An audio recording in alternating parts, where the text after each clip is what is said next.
Have you ever given someone what you thought was mild, constructive feedback? Maybe a simple suggestion like, "Hey, next time could you double-check the numbers before sending the report?" And suddenly they explode? Or shut down completely. Tears, defensiveness, accusations that you're attacking them, or even ghosting you for days. Most of us have been on one side or the other of that moment, and it's confusing. Why does a small comment feel like a grenade to some people? Today we're diving deep into the psychology of people who overreact to criticism. We're not talking about normal defensiveness that everyone feels from time to time. We're talking about reactions that seem wildly disproportionate: rage, self-loathing, victim narratives, or total emotional collapse over something that, to an outside observer, looks minor. By the end of this script, you'll understand exactly where this intensity comes from, the personality traits and childhood patterns that fuel it, the hidden emotional mechanisms at play, how it shows up in relationships and workplaces, and most importantly, what actually helps, both for the person who overreacts and for those who have to deal with them. Let's begin. Part 1. What overreacting actually looks like. First, let's paint a clear picture so we're all on the same page. A classic example: your partner says, "I noticed you forgot to take out the trash again." Normal reaction: "Oh shoot, you're right. I'll do it now, sorry." Overreaction: immediate tears. "You always criticize me. Nothing I do is ever good enough for you. You think I'm a failure." Followed by the silent treatment for 2 days. Another example at work: a manager says in a calm tone, "The presentation was good, but the slides had a lot of text. Next time, fewer words and bigger visuals would land better." Normal reaction: "Got it, thanks for the feedback." Overreaction: the employee turns red, voice shaking, "I spent 20 hours on those slides. I can't believe you're saying this in front of everyone." Then they go home, sick, and send a long email about how the manager has it out for them. These aren't just sensitive people. There's a specific psychological profile behind reactions this extreme, and it almost always traces back to one core issue: fragile self-esteem that is completely dependent on external validation. Part 2. The core wound, where it all starts. At the heart of chronic overreaction to criticism is a deep belief that I am not inherently okay as I am. Psychologists call this contingent self-worth or unstable self-esteem. People with stable self-esteem can hear criticism and think, "Okay, that behavior or that piece of work wasn't great. I can improve." People with unstable contingent self-esteem hear the exact same criticism and translate it into, "I am bad. I am worthless. I am unlovable." This belief almost always forms in childhood. The most common pathways: narcissistic or emotionally immature parents. Some parents tie love and approval directly to performance or obedience. A child only gets praise when they get perfect grades, win the game, or behave perfectly. Mistakes are met with withdrawal of love, shaming, or rage. The child learns, "If I'm not perfect, I'm nothing." Overt criticism or emotional abuse. Constant put-downs: "You're so stupid. Can't you do anything right?" Teach a child that their baseline value is low, and any criticism simply confirms what they already know deep down. Enmeshment and overvaluation. The opposite extreme: parents who treat the child as an extension of themselves. "We're the perfect family, and you're our perfect little star." Any flaw threatens the entire family image, so criticism from the outside world feels like annihilation. Unpredictable parenting. Love one day, rejection the next. The child becomes hypervigilant to any sign of disapproval because disapproval once meant total abandonment. Whatever the flavor, the result is the same. The child grows up with a self-esteem that is borrowed, not owned. It's built on quicksand. Any criticism threatens to pull the rug out. Part 3. The personality traits that amplify the reaction. Not everyone with a tough childhood overreacts this way. Certain personality traits turn the volume up to 11. Narcissistic traits, both grandiose and vulnerable/covert.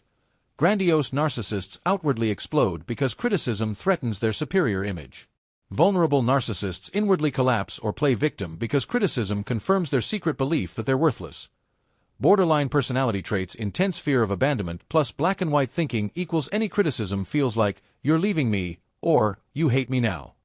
Rejection-sensitive dysphoria, common in ADHD. The emotional pain of perceived rejection is physically unbearable, like a branding iron. The brain literally processes it as physical danger. Perfectionism, especially self-critical perfectionism.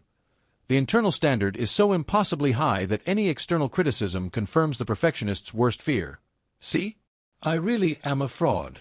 High neuroticism. People who score high on neuroticism experience negative emotions more intensely and for longer. A tiny criticism feels like a tsunami. Part 4. The hidden emotional mechanism, shame. If you peel back every explosive or implosive reaction to criticism, you will almost always find shame. Shame is not guilt. Guilt says, I did something bad. Shame says, I am bad.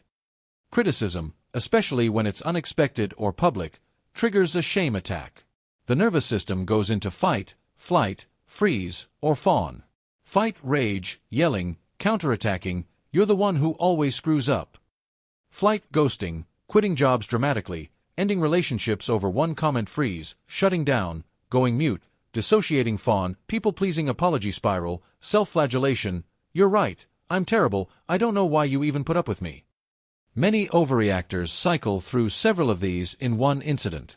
Part 5. Why logic and tough love make it worse. Friends and partners often try to help with logic. It was just a suggestion. You're overreacting. Grow a thicker skin. This is like throwing gasoline on a fire. When someone is flooded with shame, the prefrontal cortex, the rational part of the brain, goes offline.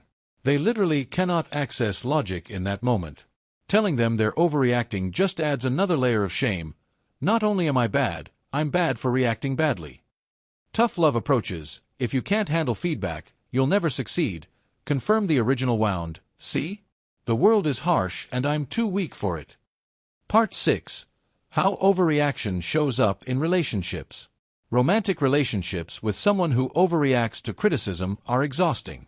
Every disagreement becomes a minefield. The non-reactive partner starts walking on eggshells, withholding honest feedback because they know it will trigger a 3-day meltdown. Resentment builds.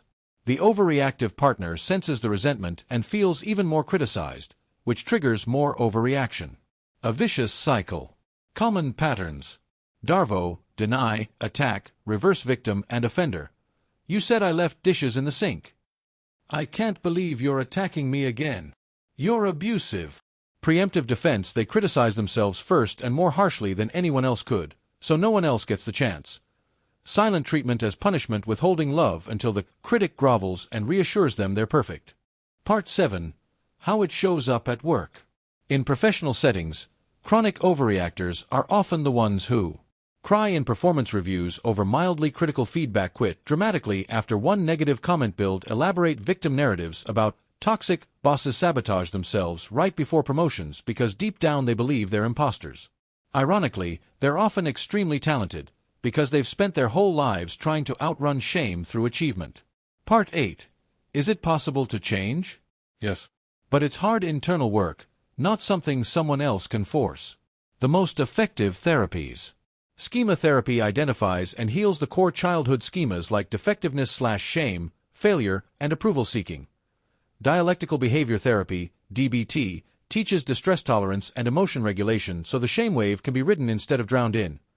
Internal family systems, IFS, helps the person develop a compassionate self that can soothe the shamed child part instead of letting it drive the bus. MDR especially useful when there are specific traumatic criticism memories fueling the reaction. Self-help paths that actually work, slowly.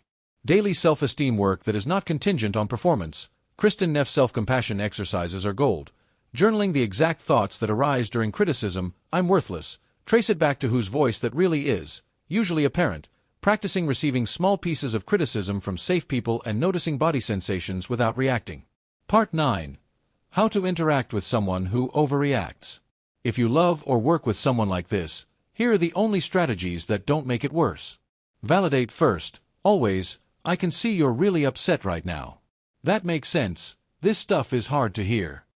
Use I language and sandwich only if they can tolerate it. Some can't handle any negative at all yet. Start where they are. Ask permission. Would it be okay if I shared an observation, or is this a bad time? Reassure core worth separately from behavior. I love and respect you completely. This is just about one small thing that could be even better. Set boundaries calmly. I want to help, but I can't stay in the conversation if there's yelling. Let's pause and come back when we're both calm. Encourage professional help without shaming. I notice criticism is really painful for you.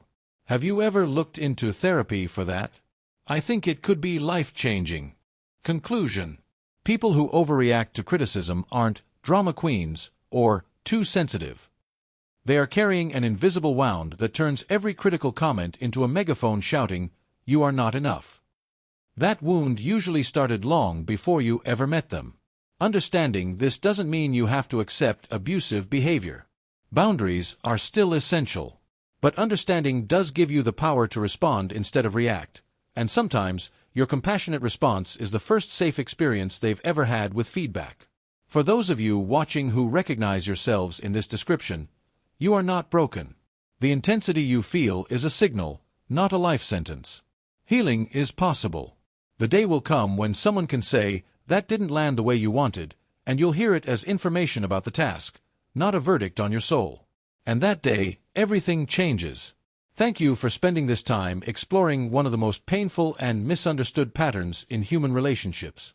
If this helped you understand someone in your life, or yourself, share it with someone who needs to hear it. I'll see you in the next one.